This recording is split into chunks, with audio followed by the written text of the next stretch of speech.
கர்த்தருக்கு ஸ்தோத்திரம். காலை மன்னா. கிறிஸ்து வெளிப்படுத்தப்படுதல். அவர் நம்முடைய பாவங்களை சுமந்து தீர்க்க வெளிப்பட்டார் என்று அறிவீர்கள். அவரிடத்தில் பாவம் இல்லை. 1 யோவான் 3:5. நமது ஜீவியத்தில் கிறிஸ்து வெளிப்படுத்தப்படும் ஒவ்வொரு சந்தர்ப்பமும் அல்லது நமக்கு உண்டாயிருக்கிற கிறிஸ்துவை அறிகிற அறிவை பற்றிய வெளிப்படுத்தல் ஒவ்வொன்றும் பாவத்தை நம்மை விட்டு அகற்றி விடுகிறது. எந்த அளவுக்கு கிறிஸ்து நம்மில் வெளிப்படுத்தப்படுகிறாரோ அந்த அளவுக்கு நாம் பரிசுத்தமாக்கப்படுகிறோம். வேறு வார்த்தைகளில் கூறின், கிறிஸ்துவை அறிகிற அறிவை பற்றிய வெளிப்படுத்தலானது நம்மை ஆழமாக பரிசுத்தமாக்குகிறது. எவ்வளவுக்கு அதிகமாக வெளிச்சம் பிரகாசிக்கிறதோ அவ்வளவுக்கு அதிகமாக இருள் நீங்கி போவது போல கிறிஸ்து நம்மில் நம் மூலமாகவும் வெளிப்படுத்தப்படும் ஒவ்வொரு சந்தர்ப்பமும் நாம் பாவத்தை விட்டு வேறு பிரியவும் கிறிஸ்துவோடு நெருங்கி சேரவும் நமக்கு உதவி செய்கிறது. அவரிடத்தில் பாவம் இல்லை. ஆகவே பாவமில்லாத தேவகுமாரனுக்குள் நாம் நம்மை மறைத்து கொள்ளும்போது பாவம் இல்லாத ஒரு பூரணத்துக்கு நாம் வளர முடியும். மாறாக நாம் நம்மை அவருக்குள் மறைத்து கொள்வதற்கு பதிலாக நம்மை நாமே வெளிப்படுத்தி காண்பித்தால் பாவத்திற்கு நாம் திறந்து வைக்கப்படுகிறோம்.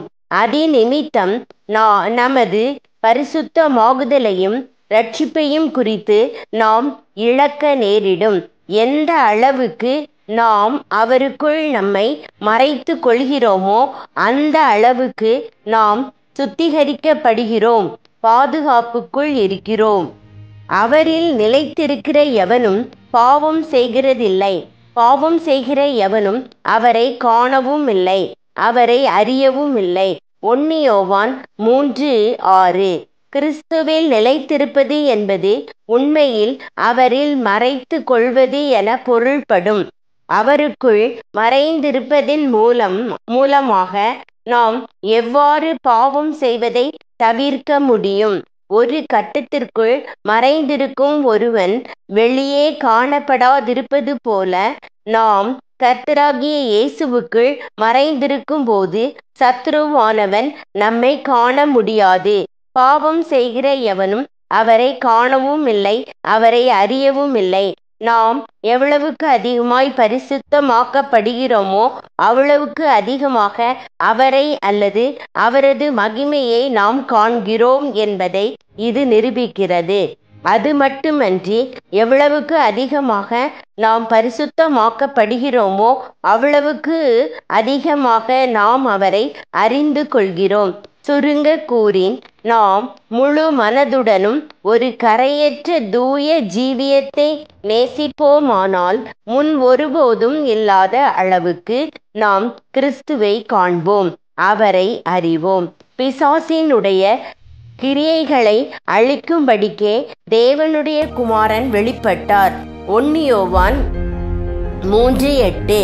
கிறிஸ்து தம்மை வெளிப்படுத்தும் ஒவ்வொரு சந்தர்ப்பமும் அல்லது நமக்கு உண்டாயிருக்கிற கிறிஸ்துவை அறிகிற அறிவை பற்றிய வெளிப்படுத்தல் ஒவ்வொன்றும் பிசாசின் கிரியைகளை அழிக்கிறது.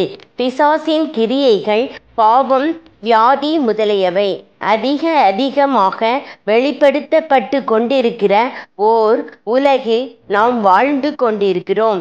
ஆகவே முன் ஒருபோதும் இல்லாத அளவிற்கு நமது ஜீவியம் கிறிஸ்துவை வெளிப்படுத்துவது இன்றியமையாததாயிருக்கிறது. ஆமென்.